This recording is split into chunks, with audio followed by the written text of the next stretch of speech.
नमस्कार दोस्तों, आज के हमारे इस वीडियो में हम आपके लिए संकष्टी चतुर्थी की व्रत कथा लेकर आए हैं।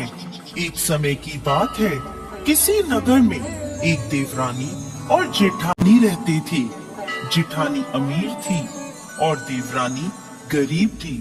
देवरानी का पति जंगल से लकड़ियां काटकर शहर में बेचता था। अक्सर वो बीमार रहा करता था। वहीं देवरानी जेठानी के घर का सारा काम करती थी। बदले में जेठानी बचा हुआ खाना, पुराने कपड़े आदि उसे दे देती थी, जिससे देवरानी का परिवार चल रहा था। माघ के महीने में देवरानी ने तिल चौथ का व्रत किया। 5 रुपए के तिल व गुड़ लाकर तिलकूटा बनाया। पूजा करके तिल चौथ की कथा सुनी और तिलकूटा छीके में रख दिया और सोचने लगी, चांद उगने पर तिलकूटे का भोग लगाकर ही कुछ खाऊंगी। कथा सुनकर वो अपनी जेठानी के घर चली गई। खाना बनाकर उसने जेठानी के बच्चों से कहा, खाना खा लो। तो बच्चे बोले, जब माँ खाएगी हम भी तभी खाएंगे। फिर उसने अपनी जेब से खाना खाने को कहा तो वह भी बोले, मैं अकेला नहीं खाऊंगा, सबके साथ ही खाऊंगा।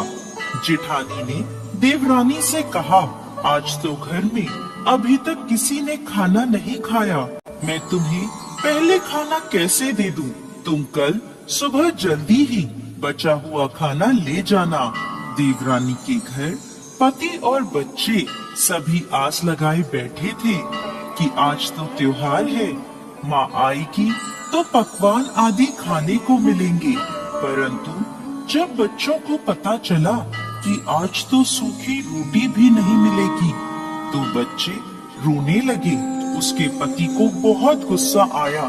कहने लगा, सारा दिन काम करके 2 रोटी भी नहीं ला सकती तो काम करने का क्या फायदा? ऐसा कहकर गुस्से में उसने अपनी पत्नी को कपड़ा धोने के डंडे से मारा। डंडा टूट गया तो उसने उसे पट्टे से मारा। वो बेचारी गणेश जी महाराज को याद करती रोती रोती पानी पीकर सो गई। उस दिन गणेश जी महाराज उसके सपने में आए और बोले, धोवना मारी, पाटा मारी, सो रही है या जाग रही है? वो बोली, कुछ जाग रही हूँ, कुछ सो रही हूँ। तब गणेश जी बोले, मुझे भूख लगी है, कुछ खाने को दो। तब वह बोली, क्या दूं? मेरे घर में तो अन्न का एक दाना भी नहीं है। थोड़ा सा पूजा का तिलकूटा छीके में पड़ा है, आप वो खा लें। तिलकूटा खाकर गणेश जी बोले, धोवना मारी, पाटा मारी, निपटाई लगी है, कहाँ निपटूं? वो बोली, ये बड़ा घर, जहाँ इच्छा हो निमट लो। फिर गणेश जी बोले, अब कहाँ पूछूं? तो वह गुस्से में बोली, कब से तंग कर रहे हो? मेरे सर पर पूछो और कहाँ पूछोगे? सुबह जब उसकी नींद खुली तो वो हैरान रह गई। उसका पूरा घर हीरे मोतियों से जगमगा रहा था। उसके माथे पर हीरे मोती जगमगा रहे थे। उस दिन वो जेठानी के यहाँ काम करने नहीं गई। काफी देर राह देखने के बाद जेठानी ने अपने बच्चों को चाची को बुलाने भेजा। उसने सोचा, कल खाना नहीं दिया इसलिए देवरानी बुरा मान गई है। बच्चे बुलाने गए और बोले, चाची चाची चलो, माँ ने बुलाया है, सारा काम पड़ा है। तब देवरानी बोली, बेटा बहुत दिन तुम्हारी माँ के काम कर लिया, अब तुम अपनी माँ को मेरे यहाँ काम करने भेज दो। बच्चों ने घर जाकर अपनी माँ को सारी बात बताई कि चाची का घर हीरे मोतियों से जगमगा रहा है। जेठानी दौड़ती हुई देवरानी के घर पहुँची और बोली, ये सब कैसे हुआ? देवरानी ने गणेश जी महाराज की सारी लीला जेठानी को बता दी। घर लौटकर जेठानी अपने पति से बोली, आप मुझे धोवने और पाटे से मारो। उसका पति बोला, अरे भली मानस, मैंने तो आज तक कभी तुम्हें नहीं मारा, अब मैं तुम्हें कैसे मार सकता हूँ। लेकिन वो नहीं मानी और जिद करने लगी। मजबूरन उसके पति ने उसे खूब मारा। जेठानी ने खूब सारा घी डालकर चूरमा बनाया और छीके में रख कर सो गई। रात को चौथ विनायक जी सपने में आए और बोले, भूख लगी है, क्या खाऊं? जेठानी बोली, गणेश जी महाराज, जेठानी के यहाँ आपने सूखा तिलकुटा खाया था। मैंने तो मेवे और देसी घी डालकर चूरमा बनाया है, छीके में रखा है, खा लीजिए। अब गणेश जी बोले, कहाँ निपटूं? जेठानी बोली, उसके यहाँ तो टूटी फूटी झोपड़ी थी, मेरे यहाँ तो महल है, जहाँ चाहे निमट लें।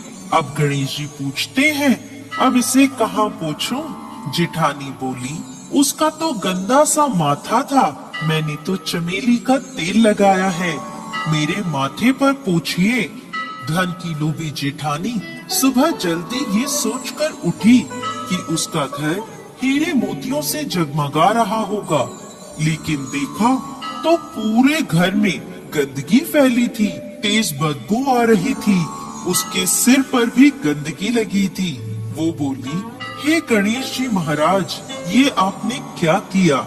मुझसे रूठे और देवरानी पर टूटे। जेठानी ने सफाई करने की बहुत कोशिश करी, परंतु गंदगी और फैलती गई। जेठानी के पति को जब ये मालूम चला तो वो बहुत नाराज हुआ और बोला, तेरे पास सब कुछ था, फिर भी तेरा मन नहीं भरा, देख ये तेरे लालच का नतीजा है। परेशान होकर जेठानी गणेश जी महाराज से विनती करने लगी, माफी मांगने लगी। गणेश जी बोले, देवरानी से जलने से और धन के लोभ में तुमने जो किया ये उसका नतीजा है।